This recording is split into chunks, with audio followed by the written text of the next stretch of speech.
नमस्कार। आप सभी का स्वागत है हिंदी सरकारी मास्टर यूट्यूब प्लेटफॉर्म पर।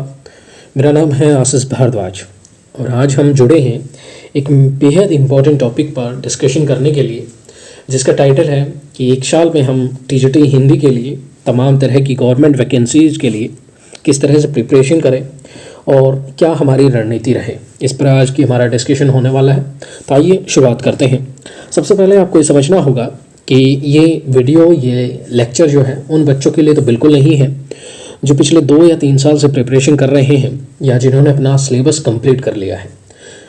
तो ये वीडियो किन के लिए है? ये वीडियो उन बच्चों के लिए है जो अभी स्टार्ट कर रहे हैं अपने नेक्स्ट सेशन के लिए, यानी 2027 की जो वैकेंसी है, टेंटेटिव वैकेंसी, क्योंकि जो भी सेंटर की वैकेंसी है वो तकरीबन 1.5 साल के अंतर्गत आती हैं, 1.5 या 2 साल के टाइम पीरियड में। उसी तरह से स्टेट की जो वैकेंसी है वो भी तकरीबन 4 साल, 3 साल या 5 साल के अंतर्गत हमें देखने को मिलती हैं।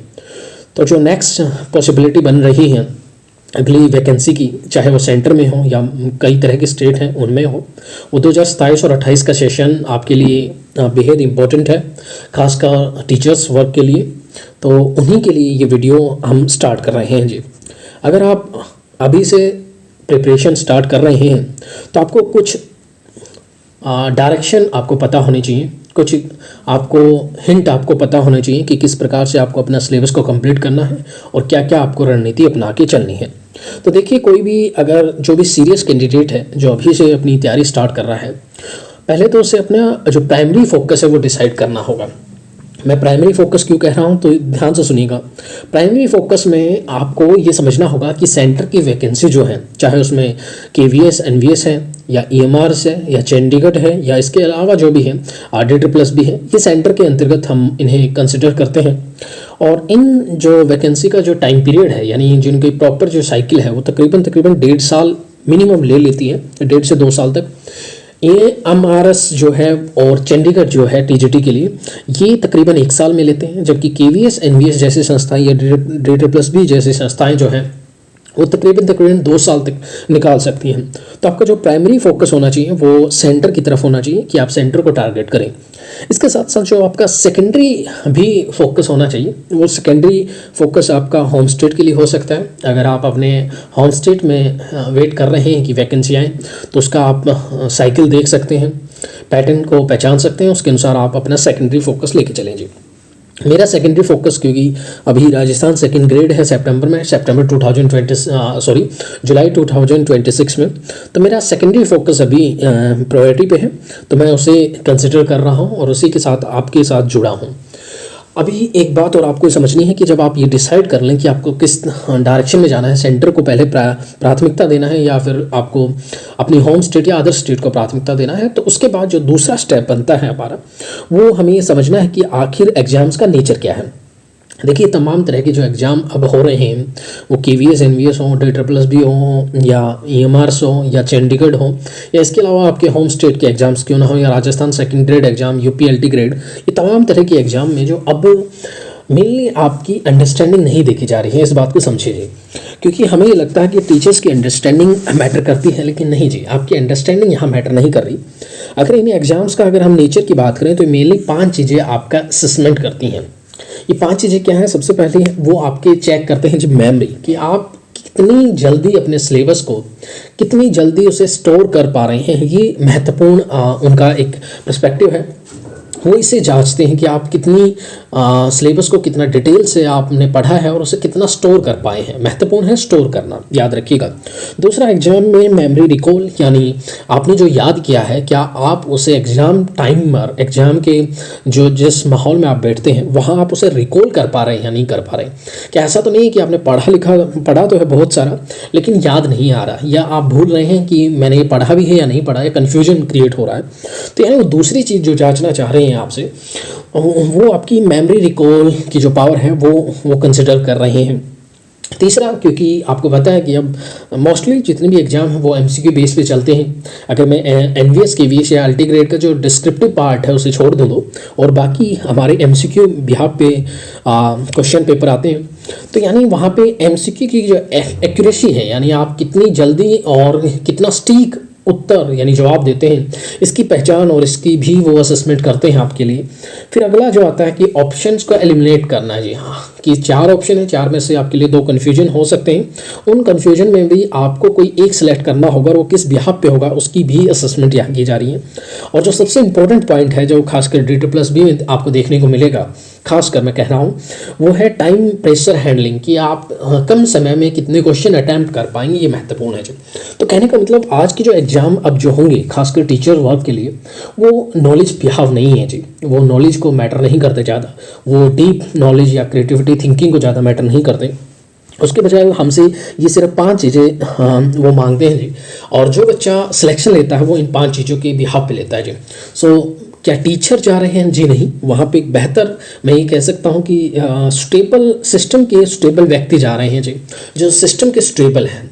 टीचर बेहतर नहीं जा रहे, मैं आपको ये बात कह रहा हूँ जी, और बड़े कॉन्फिडेंस के साथ कह रहा हूँ कि वहाँ पे जो व्यक्ति जाते हैं सिलेक्ट होके, वो टीचर कैसे हैं ये हम बाद में प्रिडिक्ट कर सकते हैं, लेकिन इतना कंफर्म है वो सिस्टम के लिए बड़े स्टेबल व्यक्ति होंगे। और जब सिस्टम के लिए स्टेबल व्यक्ति मिलेंगे तो शायद फिर शिक्षा व्यवस्था में सुधार की हमें अपेक्षा नहीं करनी चाहिए, क्योंकि फिर सिस्टम को चलाने वाले चाहिए, हमें सिस्टम में सुधार करने वाले नहीं चाहिए।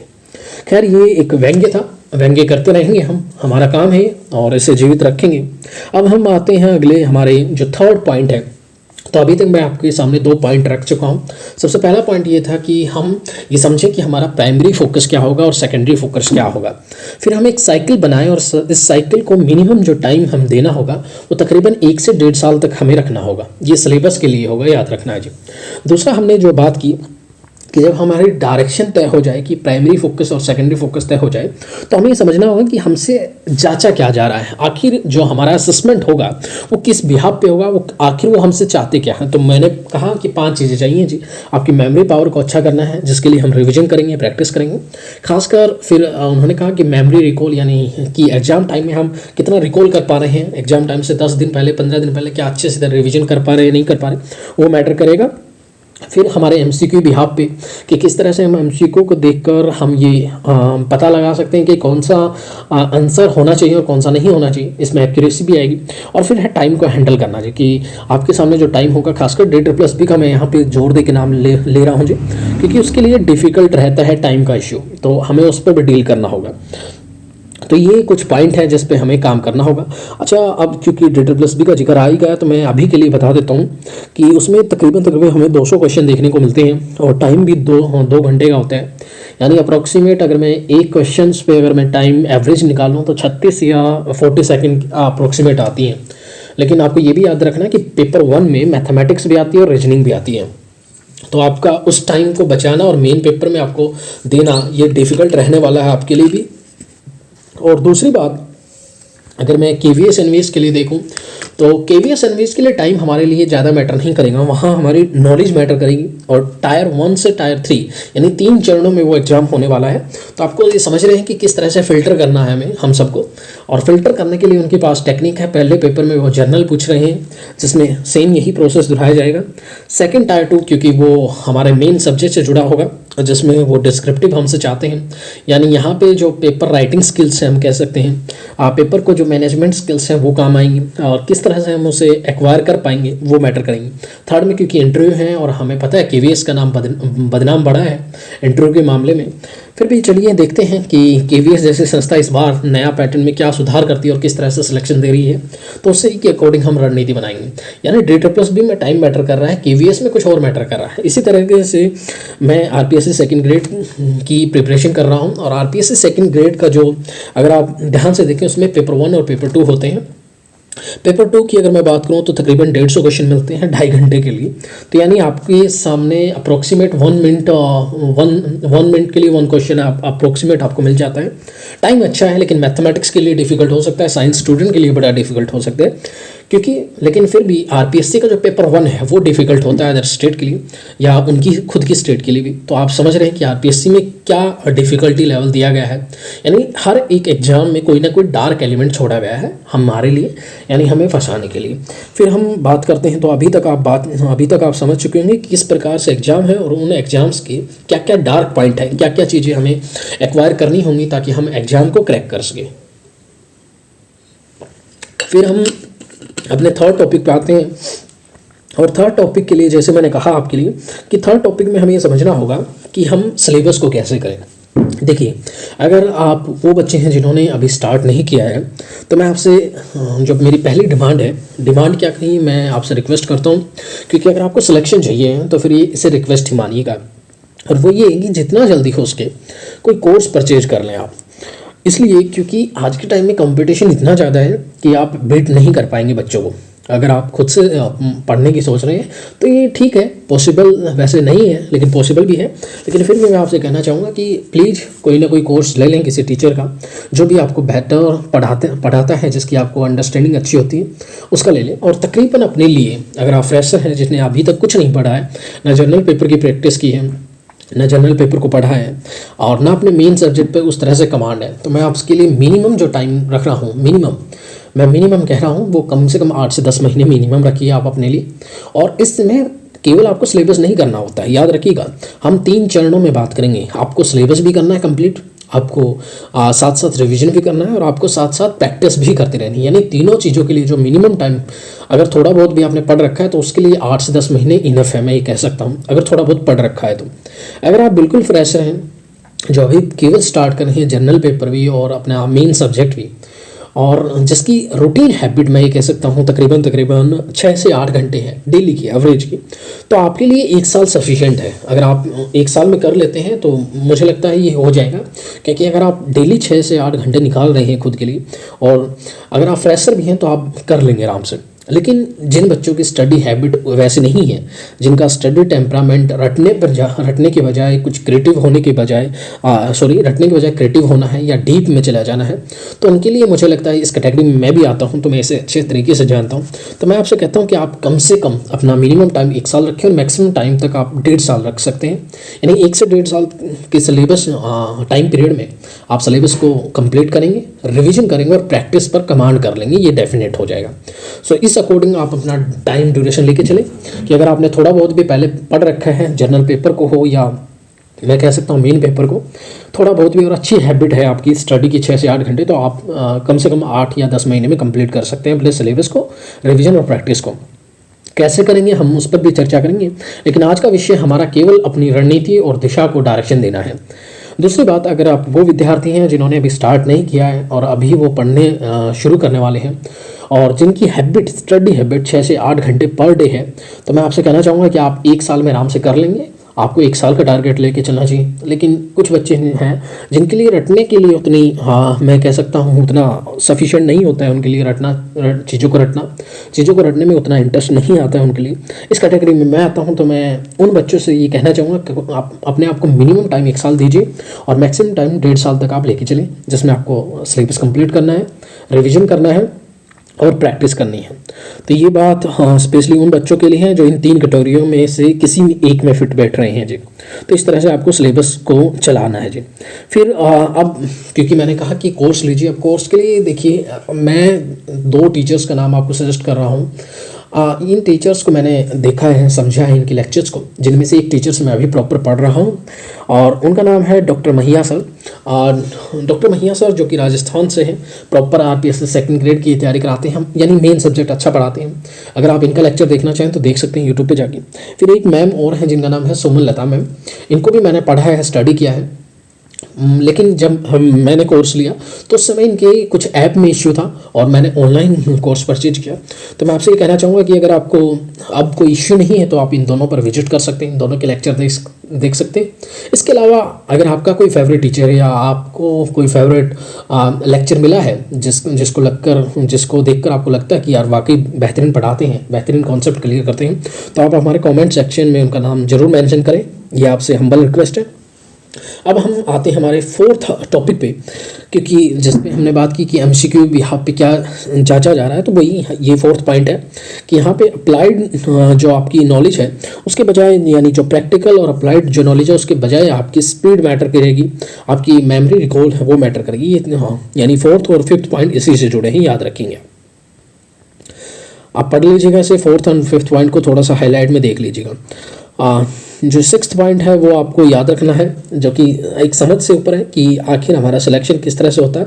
तो अगर हम 5 चीज़ों पे अपनी कमांड रख लेते हैं, कि मेमोरी पे रख लेते हैं, मेमोरी के लिए तमाम तरह की रिवीजन करें, और मेमोरी के लिए एक फॉर्मूला है जो मैं अपनाता हूँ और जो साइकोलॉजिकल प्रूफ भी है, जिसमें बड़ी अच्छी सी रिसर्च हमें ये बताती है कि वो एक लॉन्ग टर्म मेमोरी के लिए बड़ा अच्छा है। जैसे मैं कहता हूँ 1, 3, 7, 14 और 30 डेज, यानी डे 1 से लेके डे 1, डे 3 और डे 7, डे 14 और डे 30, यानी एक टॉपिक जो आप डे 1 को पढ़ रहे हैं उसे आप डे 3 को कंटिन्यू वापस करें, डे 3 को करने के बाद डे 7, डे 14 और डे 30 को। हो सकता है कि आप उनका रिवीजन करें, आप उनके बिल्कुल छोटे छोटे नोट्स पढ़ें, लेकिन कम से कम इस पैराशिफ्ट में, इस सीक्वेंस में आप चलते रहें तो लॉन्ग टर्म मेमोरी आपकी स्टोर होनी स्टार्ट होती है।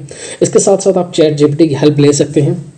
जो भी आपको रिसोर्सेज मिलेंगे, जो भी नोट्स मिलेंगे, उसको सीधा चैट जीपीटी पे जाके आप डिटेल में जाएंगे, उसको डिटेल में सर्च करेंगे, और डिटेल में जाने के बाद जैसे ही चैट जीपीटी आपको टेक्स्ट में उसे डिटेल देगा, फिर उसके आप जो भी आप एग्जाम दे रहे हैं, चाहे वो TSSB का हो, KVS का हो, NVS का हो, जो भी हो, उसके आप फॉर्मेट को देखें और उसी के अकॉर्डिंग MCQ ढालने के प्रयास करते रहें। हर लेक्चर से कम जितना हो सके, जितना मैक्सिमम आउटपुट हो सके उतना आप बनाने की कोशिश करें। तो ये है हमारा जो महत्वपूर्ण पॉइंट था कि किस तरह से हम रिवीजन करेंगे, किस तरह से हम प्रैक्टिस करेंगे, और ऐसे ही मैं करता हूँ और मुझे लगता है ये सफिशिएंट होता है, बेटर है मेथड। आप भी ट्राई कर सकते हैं सर। फिर आता है सेवन्थ पॉइंट में वही है कि आपको डेली क्या करना होगा। तो डेली देखिए, जिस भी टीचर का कोर्स लें, उस कोर्स को आपको ये समझना होगा कि ये टीचर कितने टाइम में करा रहा है कंप्लीट, और उसी के अकॉर्डिंग फिर आपको लेक्चर मैनेज करने होंगे पर लेक्चर, यानी कितने लेक्चर, और उसी के अनुसार फिर धीरे धीरे आप रिवीजन करते रहें, मिनी नोट्स बनाते चलें। क्योंकि जब आप लास्ट टाइम में पहुंचेंगे, जब एग्जाम से 1 या 2 महीने पहले पहुंचेंगे, तो आपको रिवीजन चाहिएगा, और इतना बड़ा सिलेबस 1 महीने में रिवीजन करना एक डिफ़िकल्ट टास्क होता है। सो उसके लिए आप मिनी या माइक्रो, मैं कह सकता हूँ, ट्रिकी जो नोट्स होते हैं उन्हें बनाते रहें, या माइंड में उससे पहले प्रैक्टिस के माध्यम से उसे रिकॉल करते रहें, वो दी बेस्ट होता है। लास्ट टाइम में आपके लिए बड़ी हेल्पफुल होगी अगर आप 5 टाइम या 4 टाइम रिवीजन कर चुके होंगे अपने सिलेबस का, तो बड़ा इम्पैक्ट देगी। तो आज का जो हमारा लेक्चर था, जो डिस्कशन रही है, आज की जो चर्चा रही है, वो इसी बारे में थी कि किस तरह से हम TGT हिंदी के लिए, चाहे वो KVS हो, NVS हो, EMRs हो, या चंडीगढ़ हो, या फिर DSSB हो, या राजस्थान सेकंड ग्रेड हो, UPLT ग्रेड हो, इन तमाम जो भी एग्ज़ाम्स हैं उनकी किस तरह से प्रिपरेशन स्टार्ट करें, ताकि जो अगली साइकिल है वैकेंसीज़ की 2027-28, मैक्सिमम ये मान के चलिएगा कि 2026 लास्ट से हमें वैकेंसीज कोई ना कोई देखने को मिलेंगे, और 2027 तो हमारा ब्रिलियंट मैं कह सकता हूँ साल है, जहाँ पे हमें डेफिनेटली बड़ी भर्तियाँ देखने को मिलेंगी, और जो कि हमारे सिलेक्शन की राह आसान करेंगी। तो आज के इस लेक्चर में हमने ये डिस्कशन किया है, और मैं चाहूँगा कि आप इस पर अमल करें, इस पर थोड़ा विचार करें, गहनता से विचार करें, और फिर अपना डिसीजन लें, और अपनी रणनीति तय करके 1 साल, 1.5 साल या 8 से 10 महीने, जो भी आप जिस भी कैटेगरी में शामिल हैं, उसके अनुसार प्रिपरेशन शुरू करें, क्योंकि सिलेक्शन आपका होना है ये डेफिनेट है, क्योंकि आप जुड़े हैं हिंदी सरकारी मास्टर यूट्यूब प्लेटफॉर्म से। तो आज के लिए हम यहीं तक रखते हैं। Thank you so much.